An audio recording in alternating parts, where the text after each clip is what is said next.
my presentation is a little bit interactive. She'll be helping me, as well as the crowd will be helping me. Okay, next slide, please. Okay, so when we talk about harm reduction, we've got to realize that it already exists in our community every day. And why would it be any different when it comes to substance use? So when we look at seatbelts, it's a form of harm reduction. Okay? When we look at condoms, it's a form of harm reduction. So all these are just examples.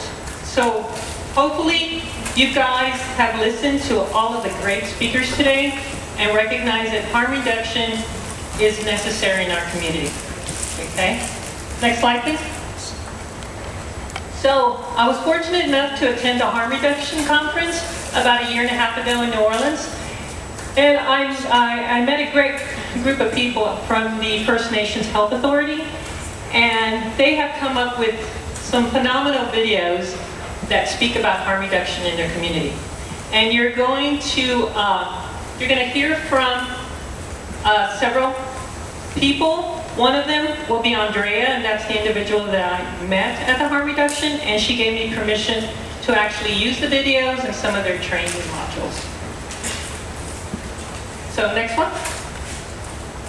Go ahead and click it. Go ahead and float them all in. Just hit, yeah, there you go. Oh, go back. There you go. Okay, so video 1 is going to be defining harm reduction. And during the video, I want you guys all to watch for different definitions of harm reductions by individuals. And these individuals are going to consist of a nurse, a harm reduction advocate, a wellness educator, a mental health counselor, a director of Aboriginal Health, and actually president of the Harm Reduction Society. So see which quotes, or see what individual speaks to your heart.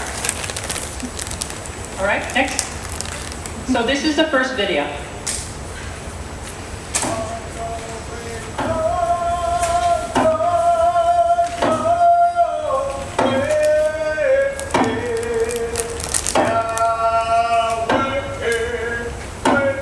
Harm reduction is saving lives, either by preventing the spread of bloodborne illnesses or preventing overdose deaths.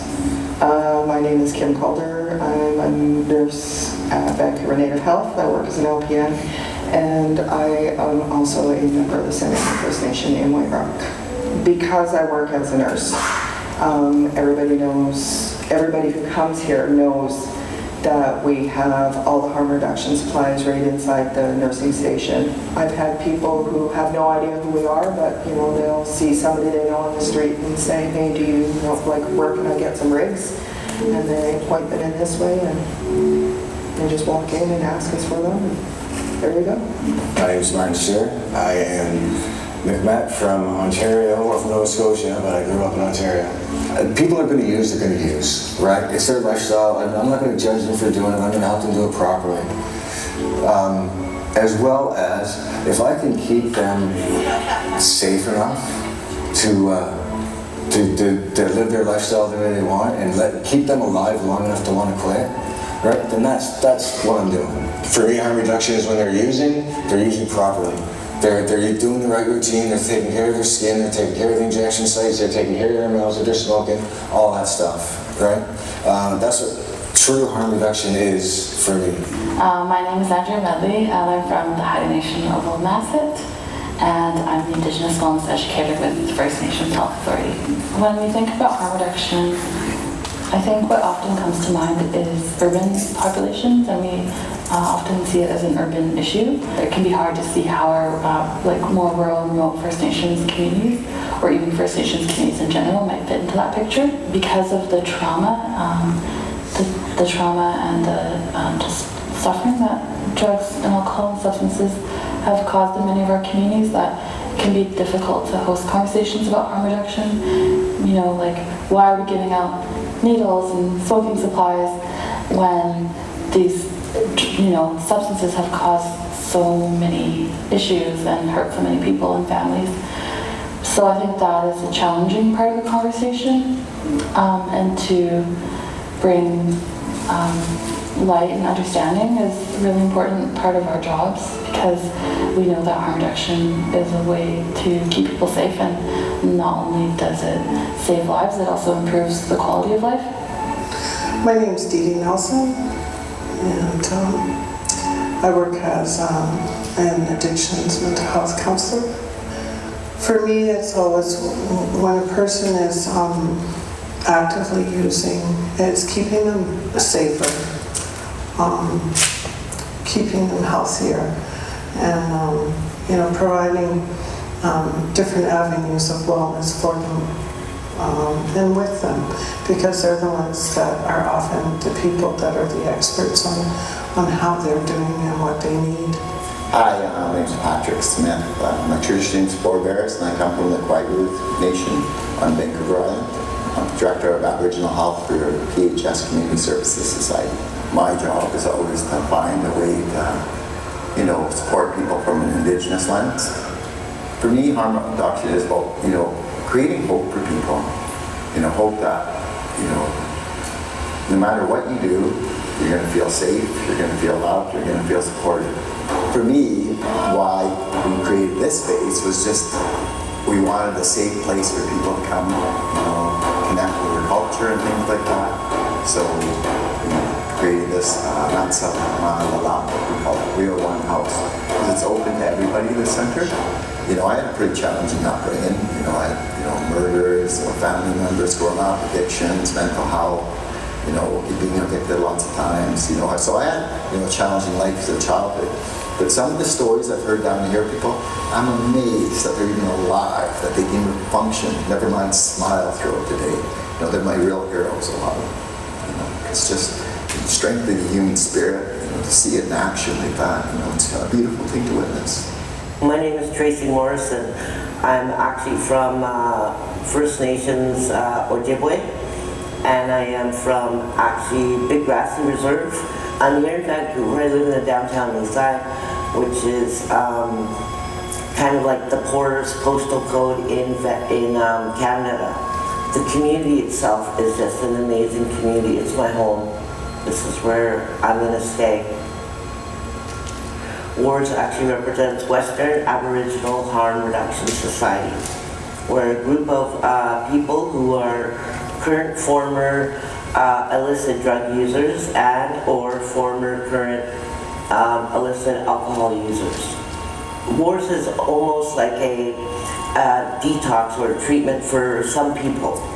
Like, it was a place for me to find community, to find family, to find friendships, to empower me to be a better person.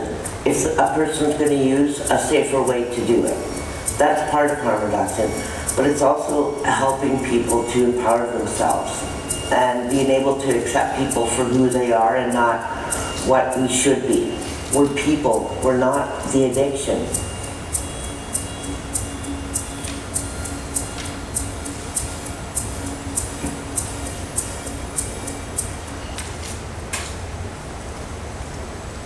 Okay, next slide. Okay, so some of the things that I want you to be thinking about, and I would love some engagement from the crowd, is what did you see that stood out to you? Are there any quotes that stand out for you? What were you left wondering about? And now that you've seen the video, is there anything you would add to the definition of harm reduction that wasn't said? And what do you think harm reduction looks like in a rural community, in your community? Kelly? Did you want to add anything, or would anyone like to make a comment on something that struck their heart or spoke to them? Marjorie. Well, there were a lot of those things that people said. I think the very first thing at harm reduction is saving lives, but I really liked the man who said that it is creating hope. It's creating hope within a person, within a community, to have something other than just this or this, that there's something else that can support people while they're on the journey. So I really like it. Thank you, Marjorie. I think one of the things that stood out to me was harm reduction is services or items that you give to people to keep them healthy and safe, and to keep them alive until they have the strength to actually come off, using substances. So as the nurse figured out, bloodborne pathogens, which is your hepatitis and your HIV. So a lot of there's a lot to be said on some of these people. You can hear the passion in them, and for them to actually have created a harm reduction society within their community is a beautiful thing. And I'm hoping that these videos or this presentation, that there's someone in this room that it speaks to them, and perhaps maybe they start something like this in their community. And so, anything else? I would like to add, being in recovery myself, the part where the woman states, we're more than our addiction. We may be struggling, we may have done some horrible things, but we're still people. And there is, healing in your trauma, healing in your addiction. We are human too, and I just really loved that that she stated that we are more than our addiction. So don't define people by their addiction. Everybody struggles, whether it's addiction to substance or anything. We all have our stuff, but just knowing that we are all human and we are all able to heal. So I just wanted to add that. That was what I really liked. Anybody else? I like the hero's comment and what he was saying about. Let's give you the mic. I like the hero's comment and seeing them smile, and as they're coming through that, and as the teachings come, that they are people, like what you just said, that they're human beings, but they're smiling and that they're compassionate. Thank you. Thank you. Danny and I always battle to see who can talk the most. But I was actually just telling Dr. Waller, and I thought the hero's comment too. I was talking to one of my patients the other day and telling them, if we can get through this. I never thought I wanted to work with young people. I think young people are a little boring. Like, I love geriatrics. The older you are, the more you've been through. But the folks we work with are some of the most interesting, empathetic, amazing humans. Like, they got to this crazy place somehow, and their lives are rich and varied and sad, but if they can get on the other side, they are some of the most amazing humans I've encountered. And I told him that, and he said, really? I said, of course, like, you're hilarious. Like, you've got this great sense of humor, you've got this depth of history and experience that most 20-year-olds, and that's a lot of the folks we're working with, will never know. And the empathy, folks taking care of each other, that's just a wisdom you don't see necessarily without some of this. Thank you. All right, next slide. So this is one of the best, for me, this has been one of the best definitions for me, is it refers to an approach designed to reduce the harmful consequences associated with high-risk activities. We don't try to save or rescue anyone. We support them wherever they are without judgment or assumption. Okay, next slide. So how does it work? Okay, so it begins with what's most practical and possible with them for the client to achieve. Harm reduction keeps the health worker and the client relationship alive. So if you come from a place of total abstinence and they're not ready to stop, somehow your relationship stops right there because they're not ready to stop. With harm reduction, you keep at least the dialogue going. Okay. That's what harm reduction does. Next one. So some of the initiatives, which you've already heard today that's happening, are street outreach, education, what's going on today, moderate and controlled using strategies, needle exchange, medication assistance programs, user groups, peer support, overdose preventive strategies, which during lunchtime, you guys got all your Narcan kits, and that's That's just amazing. Okay, how many have the Narcan kits on them? On them. You see the hands? Okay, if I would have asked you this morning that same question, how many would have had them on you? One person in the back room. Okay, so again, this whole change just today has changed the entire dynamics of this room. So that's great. All right, so next one is, what would an indigenous approach to harm reduction look like? So during this next video, I want you to watch out for the indigenous perspectives on harm reduction, and of course, quotes or stories that stand out for you. Next slide.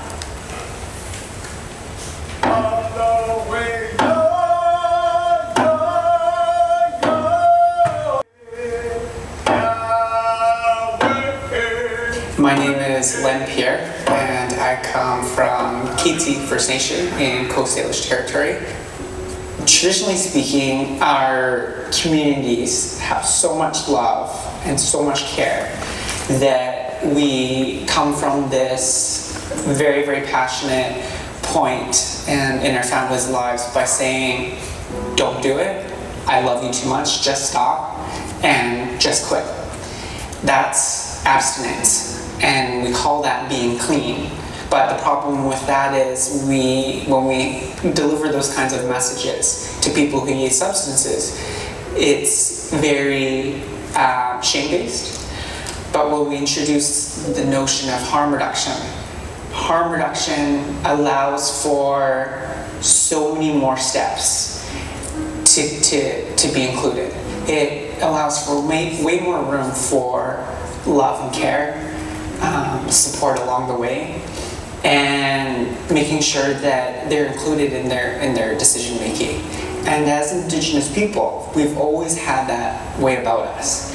We've always had no decision without you or for you unless you or we're working together. But that I'm going to make sure that you feel loved and cared for, and that I will support you in whatever you think that would work best. You know, because there's a story I tell, right? There's like this side, addiction, this side, the red road. I don't understand why it's called the red road. Maybe someday somebody will tell me. And there's the bridge, right? It's a nice bubbling brook, not so nice over here, beautiful trees, what a person can see as their being in sobriety, I guess. And the bubbling brook with all nice stones and stuff, and it's running fast. Some people can go across the bridge pretty like abstinence or AA, and then there's like me. I don't like to look at the grass, lay down, and take my time. And if I start, then I'm like crossing under the bridge or by the bridge with these stepping stones of these rocks through the creek. And sometimes, every once in a while, I'll fall, slip, you know, feel like I'm drowning. What do? I get back up and start all over again, you know. And that's how I see harm reduction, and that's how I see where it's not just black and white. I'm on my own healing journey, and it's working for me. You know, education around what, you know, the reality of someone who is, you know, has severe addiction, what their life looks like. You know, it's a struggle, it's hard. You know, it's people, you know, they're homeless a lot of the time, they're hungry a lot of the time, they're cold a lot of the time. You know, they don't feel loved, they don't feel safe, they don't feel supported, they feel judged by all of society. You know, so having all those things against you and saying, oh, you just need to clean up. You know, it's kind of, no, you need to feel safe enough to be, you know, even approaching those subjects. Like, you know, for me, I never go in with an agenda that people need to get clean. I want people to be happy and healthy.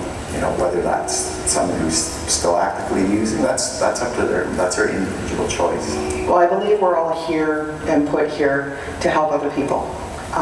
That's our job in life. That's our sole purpose why we're here. And it's our responsibility to look out and look after everybody. And we do that in our own communities. And I see that a lot down here in the downtown east side as well. But we're all family, we're all related, so we all need to look after each other. And what better way than harm reduction? Well, the thing for me, it's about bringing back the culture back into our lives. Going back to doing stuff how we used to do, you know, telling stories, telling people, even if you're in your addiction, that you can learn about your culture. I think that's part of harm reduction, is being able to take care of Mother Earth. You know, that's what actually Aboriginal people, what our jobs were supposed to be, is caretakers of the land. What I've learned is that harm reduction is in much more alignment with who we are as Indigenous people. When we look at harm reduction, we look at tradition and culture. They carry the same amount of work. They carry the same amount of weight. And that weight is care and compassion, it's inclusion, it's patience, it's looking at things more cyclical. It's not a one-shot linear approach, which is when we have this linear one-shot approach, it's a very colonial mindset that we've learned from residential schools and being put onto reservations and pitting one another against ourselves. But harm reduction really takes a team approach, a family approach, a community approach, recognizing that the wellness for one is wellness for all. That's another disservice that residential school has done to us as a First Nations people, has taught us to really see things in black and white. You know, that whole school of thought, I think, has somehow permeated a lot of our culture and even ceremonies at times. I think we have to get back to our roots and see things the way our ancestors used to see them. You know, how do we support and love our people? You know, if we can create safe places where people feel a sense of community, sense of belonging, you know, their outcomes go up. Addiction has so many definitions, but what is addiction through a cultural lens? What we found is that addiction is a reflection, a manifestation of where one is at within our own healing. We have endured a great many things over the last 100 years here in BC as Indigenous people. We've had land theft. We've had cities encroach around us and bring things that we didn't want in our territory that were never there before, like drugs. We've had a loss of language. We've had forced removal of children. So that's quite a bit of pain for one community to bear. And we call that trauma. And so people who use substances will use substances to help cope with that pain and that hurt. So when we change and transform our conversations about addiction from not addiction, but it's actually just where one is at within their healing, that's where we find the mesh of our two different views coming together. That's where we meet and we can agree is that addiction is healing. And harm reduction is a way we can protect our people from inflicting further pain outside of the trauma.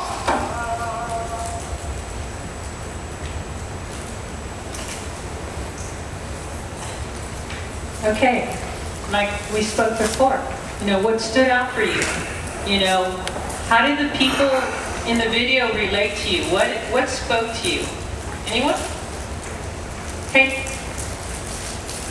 So that was quite a quote. Addiction is where we are in our healing. Very impactful.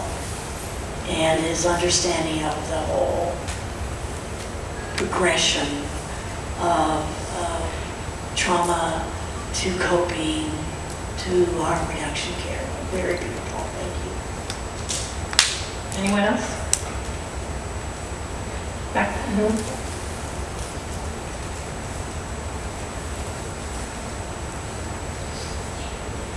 Oh, I thought that was very beautiful as well.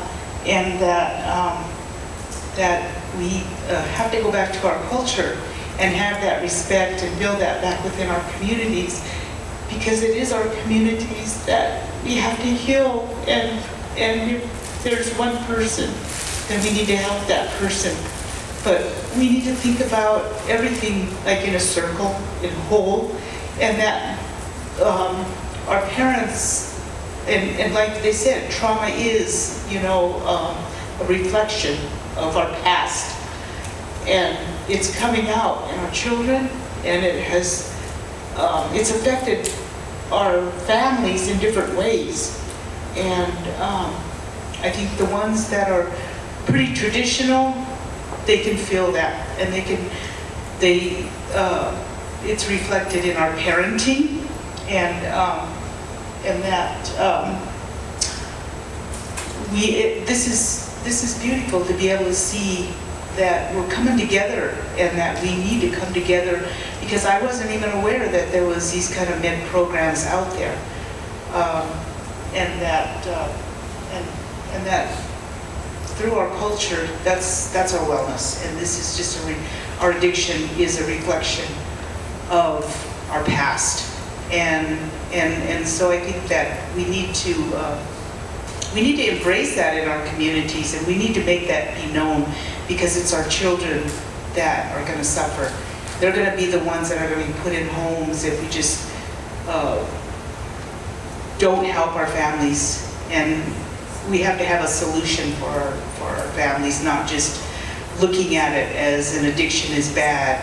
And I didn't realize this, how stigmatism affects this, because I've done it to my own family members as well. And now I have a better understanding on it. But thank you. Oh, thank you. Would anyone back in the back of the room? Hi, thank you. After listening to that, I realized that perception is everyone's reality. And each and every one of us, even the ones that are addicted, are recovering, are multifaceted individuals. And I was just able to get clearance in my head, to see clarity regarding a situation I'm in. When you're so close to the situation, you can't sometimes see the answer. And so it takes going to a community like this, even if you're not in the type of work that works with people that are trying to harm themselves and others, is that you come here and you see it and you hear it differently. You see a different facet of it, and you look at it differently, and all of a sudden you see, oh, there's the answer I've been looking for, I've been praying for. But also I have a question. Those who carry on their journey for some time we want, as professionals and family members, to create a harm reduction environment. What about the harm reduction of the support team? Do you offer or recommend or suggest support for them? Because when their loved ones who you want to create a harm reduction environment for are abusive or are locked up, where does the support group go to get that training to do the harm reduction instead of what we've done in the past? No, I'm not quite clear. Now, are you talking about the actual professionals who are assisting, or family? Would anyone like to take that question? Oh, there's a hand right there. Al-Anon. We're family members that are struggling. It works, and we have a great group here in Bishop. Monday night, 6:30 at the Methodist Church. Thank you. And also with the professionals, I just created a presentation that was at IHS, and it's about self-care for health professionals, because we do go through a lot of trauma, as well, when we are working in this environment, when we work with our patients. So it's also very important for the health professionals also to remind themselves to have self-care as well. Okay, thank you. One more? Okay, go ahead. Hello, I'm Paige, and in that video, I really liked how they said we need to look into how our families took care of each other, our ancestors, how they did that, and through research in our families today also helps heal our more traumatic history too. So not only are we help healing our addictions and our current traumas, but we're also will be able to heal those deeper traumatic experiences that are going through families. And I'm not, sorry, this is really loud. I'm not used to growing up around a lot of people, family, and with such a small community, there's a lot of family around here. And even if you're not directly related, it feels like everybody's family. And that makes a huge support group, just even, an hour away, because I'm from Lone Pine. Just knowing that everybody around here likes to work together. So I know that, if it's not at that house that has the support services you need, like 2 houses down probably will. Thank you. Thank you all for sharing. So, again, if you look at how they created their harm reduction, theirs is approach centered in dignity, human rights, self-sovereignty, and compassion, and can keep any person who uses drugs safer. So they use the symbolism of their wolf, the raven, the bear, and the eagle. The next video is how do you define stigma?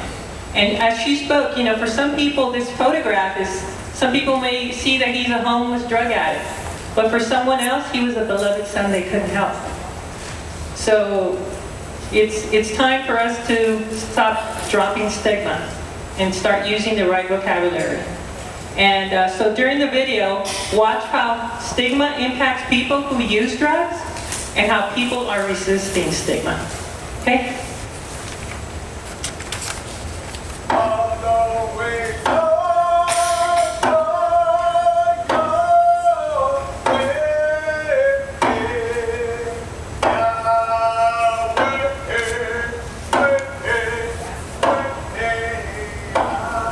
I think harm reduction is about not being afraid to challenge our own perspectives and the current perspectives on substance use and addiction, because if we don't challenge them, everything will stay the same, and what we have now clearly is not working. So I think it's about having those difficult conversations and making yourself known as a safe person within your friend group or your family group or your community group. Stigma in different communities is often very different, but much of the same. So stigma can prevent people from accessing services. It can create barrier in trusting and creating relationships with people. Well, I think some of the stigma is that people think that people should just quit using drugs. That is that easy. Why are they using the drugs in the first place? People that are possibly using don't deserve that kind of support services. Or why are you? Some people believe that if you're providing harm reduction supplies, that you're encouraging other people to use, which is not so. I think lots of times people get surprised when people are angry or hurt, and expressing that. But that is a perfectly reasonable thing for a lot of the circumstances that people have to deal with, trying to just get through their daily life. And so I think if people can start to see behind that, and see, wow, this is somebody who's had, a pretty rugged life, they have a lot of challenges and, a lot of hurt, and see beyond the anger, I think that really, goes a long way in addressing the stigma around harm reduction.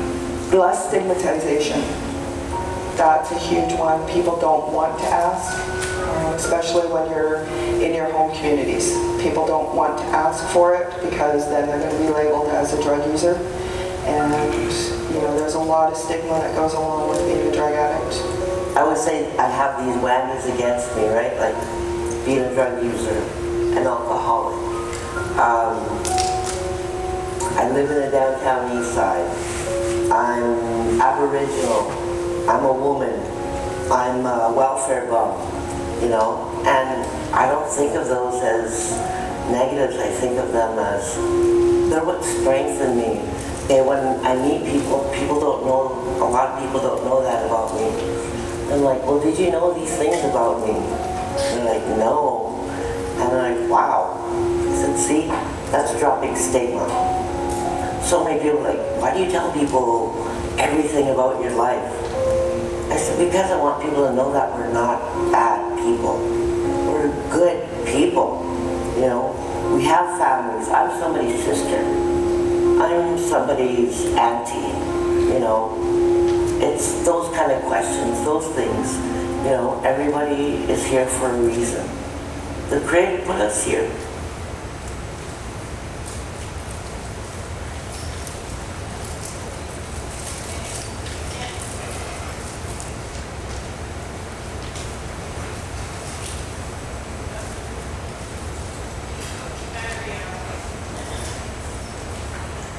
Okay, the battery ran out on that one. Okay, same thing. What stood out to you? What does stigma look like in our communities? What are some examples that you have seen of stigma in your community? And how can we help resist stigma in our communities? Anyone?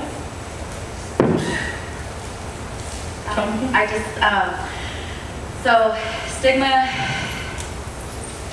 sucks. Being, you know, somebody in recovery, I definitely deal with stigma. I think that it does look different in all communities, but it is the same when she said that, you know. I think how we can try to resist stigma is by talking about it, by breaking down those barriers, by, you know, trying to change the way we talk and trying to change our own personal biases and the words and the terms that we use when we're dealing with our clients or our patients, and having that compassion for them and meeting them where they're at. You know, the whole realm of addiction and recovery, you know, things are changing, times is changing. Telling someone to quit using drugs and you need to stop right now is not the approach that we should be having with our people, with our family members, with our communities. And I think that, you know, just everyone in this room sitting here and watching this video is resisting stigma because you're educating yourself about it, and you're, you know, I hopefully gonna leave here today realizing, you know, okay, look at all this stigma. I have been getting a little emotional during these videos because it breaks my heart knowing that I have family members and community members out in the community right now that are so scared and terrified to come and see me at Toyabe, or to come and see our other counselors at Toyabe, or to go downtown, or just too scared to come in or to seek help because of the stigma, because of the labels. You know, it's heartbreaking, but I'm just grateful that everybody's seeing these videos because they really impacted me when I went to this training, and I'm just glad that you guys are all watching them as well. Thank you.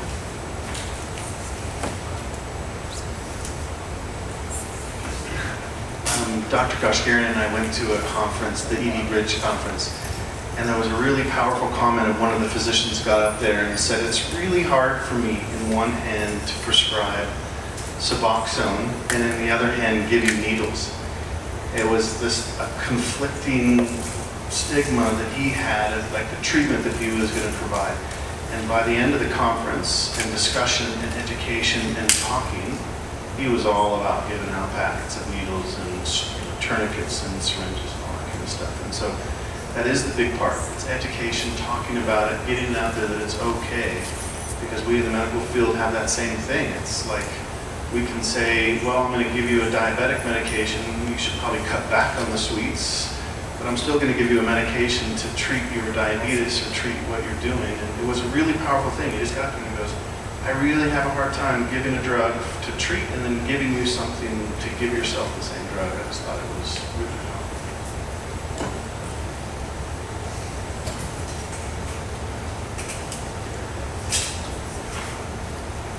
Years ago, I had a problem with severe depression. I was talking to my father on the phone, and he said something to me that has always struck me as very true, and I've repeated it to many people over the years. And he said, don't resent the fact that there are medications out there that can help you overcome your medical problems.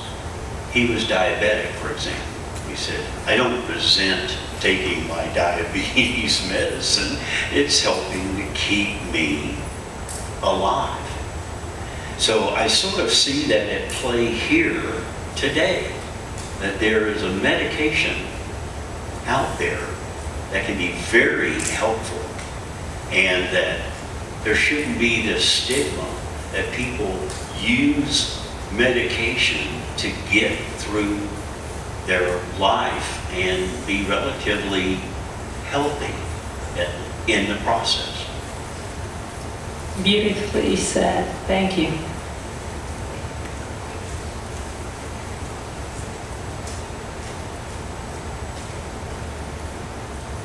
Yeah, thank you for your presentation, man. This is a really powerful presentation. I mean, this idea of stigma, it's really compound and complex. It's like got many layers to it.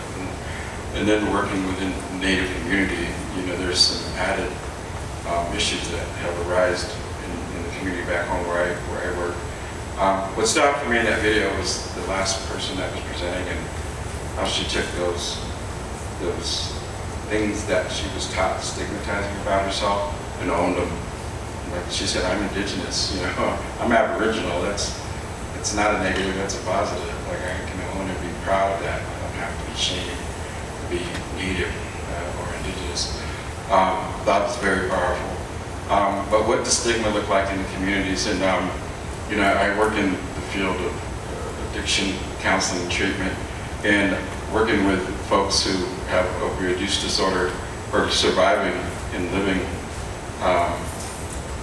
and referred them to get a baseline physical exam. Like they were open to getting help.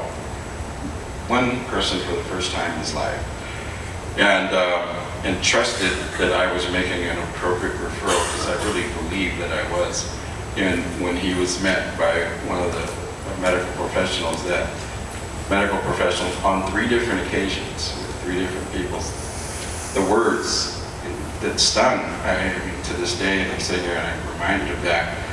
He said that, he asked, are you one of those Indians that gets casino money and blows it all on drugs and alcohol?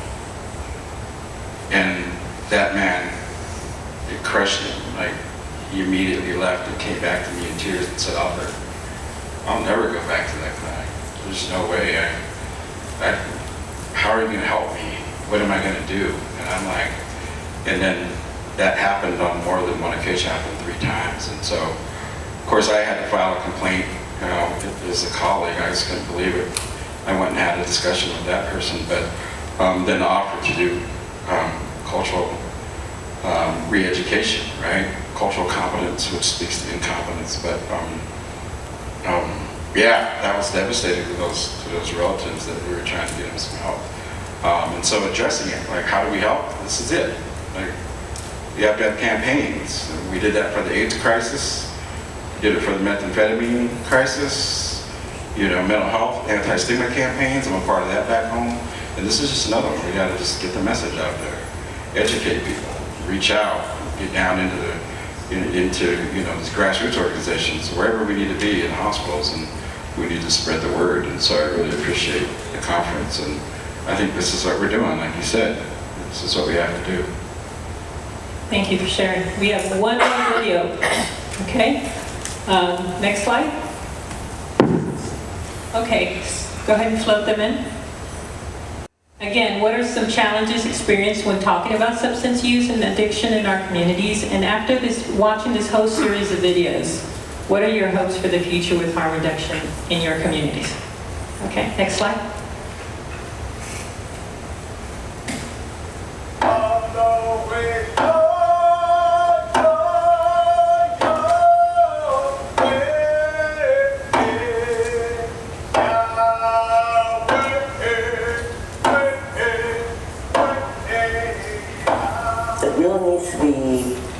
out there that there is an organization, I think we're the only one actually in Canada or in the world that's a nonprofit society that works grassroots.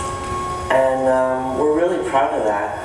And I'd like to actually see, little places everywhere, that has their own Aboriginal harm reduction groups, societies. Yeah, that's my hopes and dreams. I'm hoping it's an evolving, circle that keeps moving. I think there's been a lot of growth. There's been more awareness and acceptance with harm reduction. I think that we have a long way to go.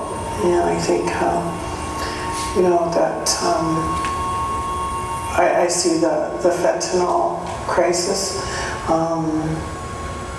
And I really hope that we get that through that in a really healing way. People that are living with addictions have a lot of contributions and are valuable members of our society. I think that needs to be put out there more. My hopes for the future in harm reduction, I would say, are that we continue the conversation. I think that with our emergency here in British Columbia around opioid use and the overdose that we have been seeing at an alarming rate has brought harm reduction to the top of our list of conversations to be had in our communities. And I also hope that we continue to transform the work of public health and transform them in a way that we indigenize them. And to indigenize anything is to bring under Indigenous control and within natural law. And harm reduction can be indigenized. We bring it under our control, which means every single community has its own sovereign right to operate their own harm reduction plans. And then within natural law is everything that we know and talk about within our culture. How to walk in a good way, how to care for one another. One heart, one mind. One heart and one mind includes and encompasses people who are healing, people who use substances, respect for one another, and working together and relying on the community as a whole. Because as communities, we've survived thousands and thousands of years from time immemorial by working together and understanding one another. And when we decolonize our thoughts about addictions, we open up that door to bring people back together, to working together, so that we can survive the next thousands of years.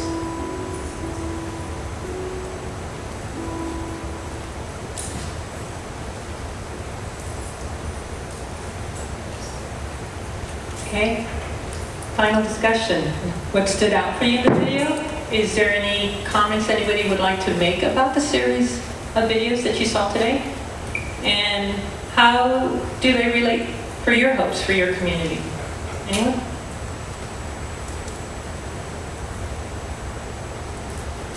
Marjorie, public health nurse at Toyabe? Yeah, I just think they're really, really beautiful things that make you think deeply. Going back to the one that I liked that when Pierre said in that second one was just that it really opens the place for more love and care and compassion and including that person in the journey of what decisions are being made. That I think is important. But in the first video it talked about this is a challenging conversation, and just like Danny was saying, it's really takes some steps to get to a place of understanding how harm reduction and how important it is. I think in the context, I think of law enforcement or, even for us, we can't take someone who's intoxicated into our car and transport them.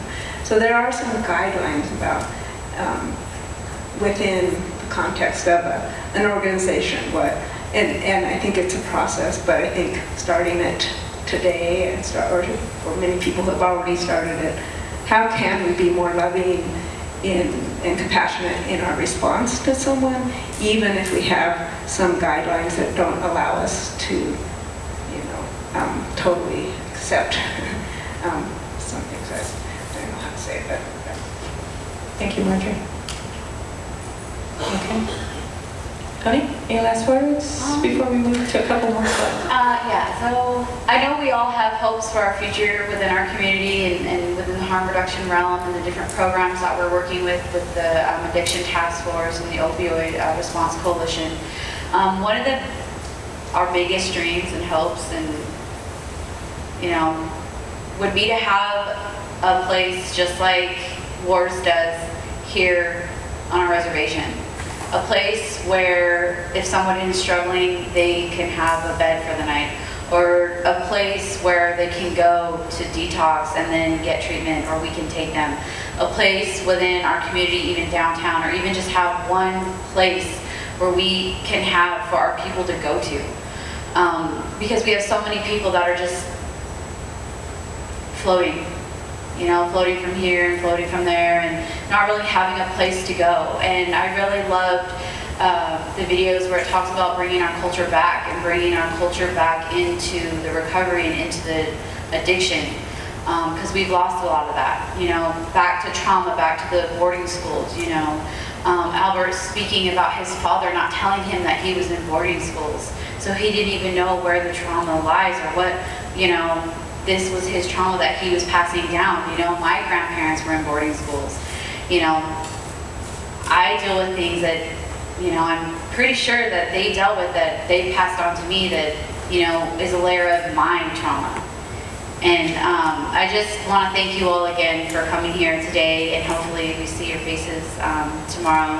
But I want to thank you, Diana, for bringing this presentation to my community, because this presentation really means a lot to me personally, and I hope that everybody else enjoyed it. Thank you. Thank you, John.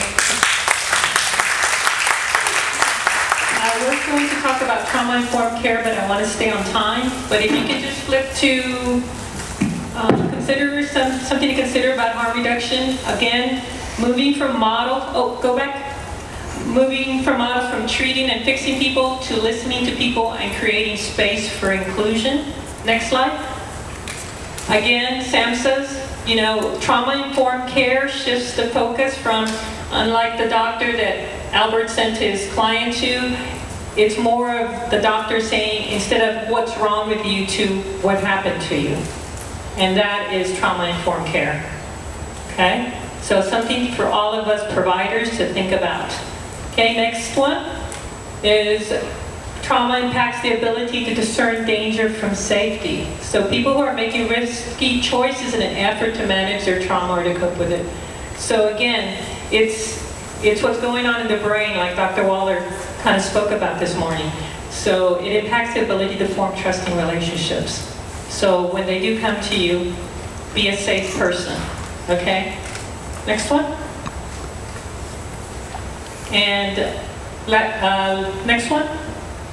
Again, traditional model versus the trauma-informed model.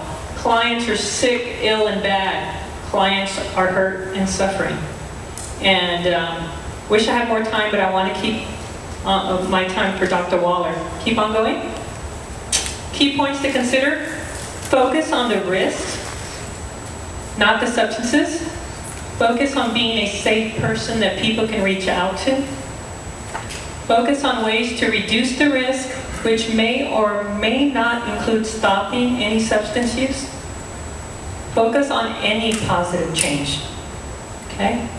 And then support the client's right to choose their own goals to reduce those risks. Next slide. And then thank you. And again, Tony's been my sidekick here today. And if you have any more, questions or concern, or someone who needs help, or you need help, please reach out to them. Thank you.